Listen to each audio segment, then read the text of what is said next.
আল্লাহ পাহাড়কে দরিয়া করতে পারে, দরিয়াকে পাহাড় করতে পারে, ধনীরে গরিব বানাতে পারে, গরিবরে ধনী বানাতে পারে, সম্মানিতরে অপমানিত করতে পারে, অপমানিতরে সম্মানিত বানাতে পারে, ক্ষমতার চেয়ারে বসে থাকার লাথি মেরে নিচে নামাই দিতে পারে।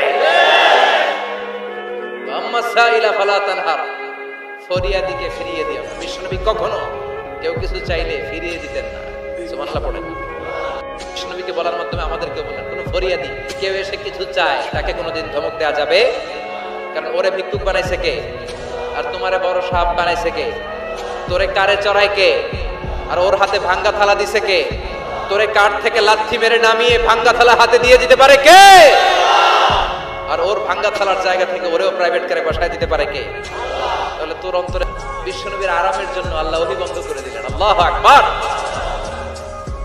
কারণ সব সময় ওহী আসাটা ভালো না। সব সময় ওহী আসলে বিশ্বনবী সহ্য করতে পারতেন না। কারণ মা আয়েশা বলতেন, শীতের রাতে যখন বিশ্বনবীর উপর ওহী নাজিল হতো, ওহীর প্রেসারে বিশ্বনবীর গলার দাড়ি দিয়ে ঘাম ঝরে ঝরে পড়তো। আমরা তো মাগনা কোরআন পাইছি, কোনো কষ্ট করা লাগে নাই, কোনো পরীক্ষা করা লাগে নাই।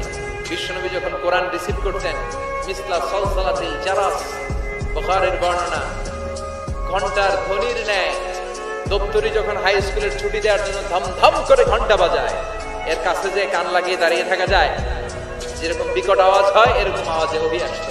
আর এই ওহী রিসিভ করতে যে মাঘ মাসের কনকনে শীতের রাতে বিশ্বনবী ঘেমে ঘেমে একাকার হয়ে যেত।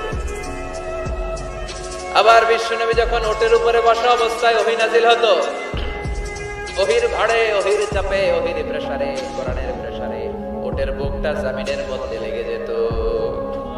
আবার ঘোড়ার উপরে বসে থাকা অবস্থায় যখন কোরআনের আয়াত ওহী নাজিল হতো, ঘোড়ার পাগুলো মরুভূমির বালুর ভিতরে দেবে যেত। বিশ্বনবীর এক সাহাবা যায়েদ রাদিয়াল্লাহু তাআলা আনহু পায়ের মধ্যে মাথা রেখে বিশ্বনবী একবার ঘুমাচ্ছিলেন। 1 ঘন্টা 2 ঘন্টা ঘুমিয়ে রইলেন, যায়েদ মাথায় ব্যথা পায় না। হঠাৎ বিশ্বনবী ঘুম থেকে জাগলেন। জাগার পর ওইখানে কি হয়েছে? এত গ্যাদারিং এর ভেতরে সমস্যা তো হবেই, গরম লাগবে, ধাক্কা ধাক্কি, আমারে দেখা যাবে না, এই ভাই আপনি সরেন, এই ক্যামেরা নামাও, এগুলো বলা যাবে? এগুলো বললে আজকে আমি ওয়াজ করতে পারবো? যে যেইখানে যে অবস্থায় আছেন আল্লাহর ওয়াজে বসেন। আমি আর অল্প কয়েক মিনিট কথা বলবো। আমি জানি অনেকে আমাকে দেখতে পাচ্ছেন না, মাইকের অবস্থাও ভালো না, যতটুকু শোনা যায় পিন ড্রপ সাইলেন্ট লাগবে, পিন পতন নীরবতা। নীরব না হলে তো ওয়াজ করা যাবে? আর কোন আওয়াজ শুনবো আমি? তাহলে থামে। ওহী রিসিভ করতে বিশ্বনবীর কত কষ্ট হতো খেয়াল করে শুনেন। আবার ডানে বায়ে তাকায়, সাভারের ভাইয়েরা এদিকে তাকায়, আমার দিকে হয়েছে, বাস আমার দিকে তাকায়। ওহী রিসিভ করতে বিশ্বনবীর কত কষ্ট হতো। যায়েদ রাদিয়াল্লাহু তাআলা আনহুর পায়ের মধ্যে মাথা রেখে বিশ্বনবী শুয়ে আছে। 1 ঘন্টা 2 ঘন্টা শুইলেন, উনি ব্যথা পায় না। হঠাৎ বিশ্বনবী ঘুম থেকে জাগলেন। জাগার সাথে সাথে আকাশ থেকে কোরআনের আয়াত নাজিল হতে লাগলো। আর যায়েদ বলে, 2 ঘন্টায় আমার কিছু হয় না, কিন্তু যখনই আমার মাথা, আমার রানের মধ্যে মাথা রেখে বিশ্বনবী শুয়ে আছেন আর কোরআনের আয়াত নাজিল হতে লাগলো, আমার মনে হচ্ছে আমার রানটা ফেটে টুকরা টুকরা হয়ে যাবে, আমার হাড্ডি ফেটে খান খান হয়ে যাবে। ওহীর ভার, তার মানে একটা কাঠিন্যতা আছে না নাই? এজন্য আল্লাহ বিশ্বনবীরা ডেকে বললেন, নবী আমি রাগ হই নাই, আমি আপনারে ভুলে যাই নাই। বারবার সূর্যের আলো থাকলে, সব সময় সূর্যের কিরণ থাকলে যেমনি আরাম লাগে না, বারবার ওহী রিসিভ করতে যেই কষ্টটা আপনার হয়, আমি আরশের উপর থেকে দেখে আমার সহ্য হয় না। এজন্য আপনাকে বিশ্রামের ব্যবস্থা করে দিলাম, এই জন্য কিছুদিন ইচ্ছা করে আমি ওহী বন্ধ করে দিলাম। ওয়াদ-দুহা ওয়াল-লাইলি ইযা সাজা মা ওয়াদ্দা'আকা রাব্বুকা ওয়া মা ক্বালা। সকালবেলার সূর্য কিরণের শপথ, রাতের নিস্তব্ধতার নিঝুম রাত্রির শপথ, মা ওয়াদ্দা'আকা রাব্বুকা ওয়া মা ক্বালা। আপনার রব আপনারে ভুলে যায় নাই, আপনার উপর অসন্তুষ্ট হয় নাই। সুবহানাল্লাহ পড়ে। তাহলে কাফেররা যা বলেছে এটা ওদের মুখের উপরে, জোরে কোন ঠিক কিনা? উম্মে জালিল বিশ্বনবীকে যে গালি দিয়েছে, ওর গালি ওর মুখের উপরে, জোরে বলেন ঠিক কিনা? আমার নবীরে যারা কবি বলে গালি দেয়, ওই গালি ওদের মুখের উপরে, ঠিক কিনা? আমার নবীরে যারা পাগল বলে গালি দেয়, ওদের গালি ওদের মুখের উপরে, ঠিক কিনা? আমার নবীরে যারা লেস কাটা নির্বংশ বলে, ওদের 14 গোষ্ঠী নির্বংশ, জোরে বলো ঠিক কিনা? আমার নবীর সম্মানের বিরুদ্ধে যদি কথা বলে তাদের বিরুদ্ধে আমাদের হুঙ্কার আর লড়াই আছে না নাই? বিশ্ব নবীরে গালি দিলে কলিজা আগুন লাগে? কার কার লাগে হাত তুলে আল্লাহর দেখা।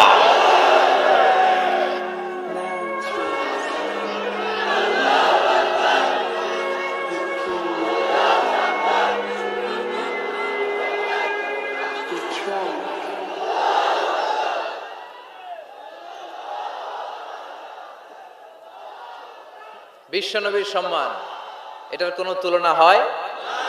বিশ্বনবীর লাইফ নিয়ে কথা বলা অসাধারণ এক লাইফ, ওনার বায়োগ্রাফি, এটা অসম্ভব। এটা তলাবিহীন সাগরের মতো। বিশ্বনবীকে যদি কথা বলতে শুরু করে এটা অনেকটা তলাবিহীন সাগরের মতো। এটা সাগর কিন্তু কি নাই? কথা কয় না, কি নাই? বিয়ন্ডলেস, বাউন্ডলেস, বটমলেস, ঠিক কিনা? As a father, as a husband, as a teacher, as a lawgiver, as a lawmaker, as a reformer of the society, as a messenger, as a commander, Muhammad is the superman of the world. গোটা বিশ্বের জন্য তিনি Superman হয়ে এসেছে। এজন্য আমার নবীরা যারা গালি দেয় এগুলো পিতৃ পরিচয়হীন জারদ সন্তান। বিশ্ব নবীর সম্মান নিয়ে উল্টাপাল্টা করলে এটা সহ্য করা হবে না। জোরে কোন ঠিক কিনা? তুমি আমারে গালি দাও আমি মেনে নিব, আমার বাপেরে গালি দাও মেনে নিব, আমার দলের গালি দিবি মেনে নিব, কিন্তু আমার নবীরে গালি দিলে খবর আছে না নাই? আমার নবীর দিকে, আমার নবীর সম্মানের দিকে বা হাত তুললে ওই বা হাত কেমন করে ভেঙে দিতে হয় সেটাও আমাদের জানা আছে। জোরে কোন ঠিক কিনা? বিশ্ব নবীর সম্মান ইটস অ্যান আনপ্যারালাল ইস্যু। এই ইস্যুতে হেফাজত নাই, এই ইস্যুতে জামাত নাই, এই ইস্যুতে চরমনাই নাই, এই ইস্যুতে সরসিনা নাই, এই ইস্যুতে তাবলীগ নাই, আওয়ামী লীগ নাই, জামাত নাই। 17 কোটি মানুষ এক প্ল্যাটফর্মে দাঁড়িয়ে যায়। চিল্লায় বলেন ঠিক কিনা? কারণ এই নবীর সুপারিশ ছাড়া আমি আপনি জান্নাতে যেতে পারবো না। জোরে কোন ঠিক কিনা? এজন্য নবীর ভালোবাসা, নবীর প্রতি মাহাব্বত অন্তরে থাকার দরকার আছে না নাই? আল্লাহকে যে পাইতে চায় হযরতকে ভালোবেসে, আরশ কুরসি লৌহ কালাম না চাইতে পেয়েছে সে। হযরতকে ভালোবেসে আরশ কুরসি লৌহ কালাম না চাইতে পেয়েছে সে।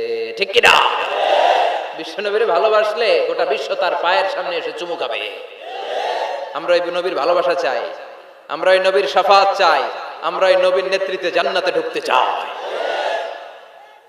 এজন্য আল্লাহ বললেন, নবী মা ওয়াদ্দাআকা রাব্বুকা ওয়া মা ক্বালা।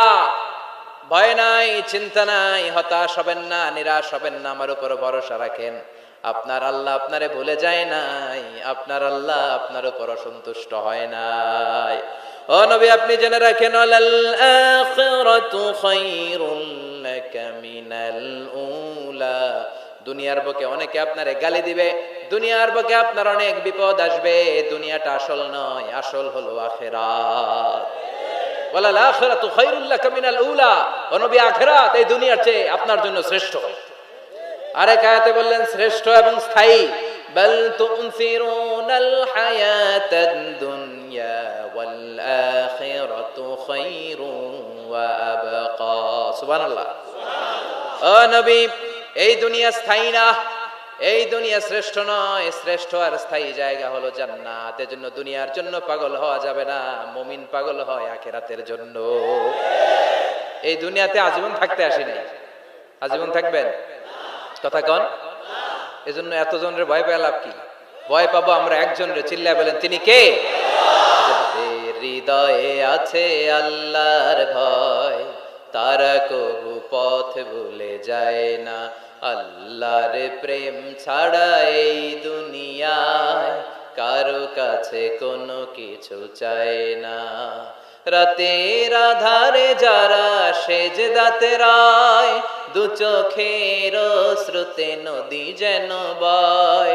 ছলনার হাতছানি যতই আসুক, পেছনে ফিরেও সে তাকায় না। যাদের হৃদয়ে আছে আল্লাহর ভয়, তারা কবু পথ ভুলে যায় না।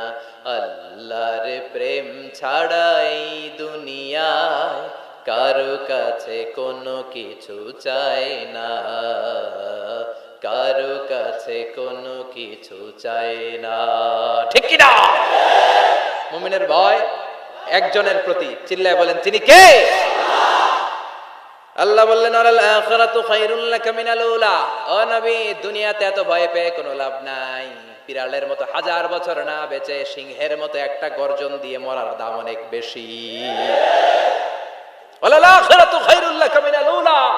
এই দুনিয়ার জীবনের চেয়ে নবী আখিরাতের দাম অনেক বেশি। এই দুনিয়ায় আমরা আজীবন থাকতে আসি, চলে যেতে হবে।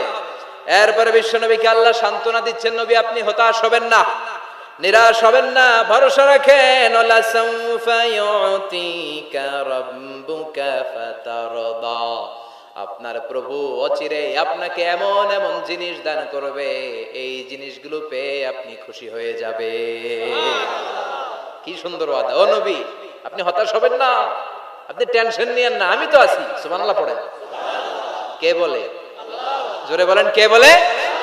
বিশ্বনবীরে বললেন ওয়ালা সাউফা ইউতিকা রাব্বুকা ফাতারদা। আপনার রব অচিরে এমন কিছু আপনারে দিবে, আপনি খুশি হয়ে যাবেন। And verily indeed your Lord will give you something that will make you happy. সুবহানাল্লাহ পড়েন।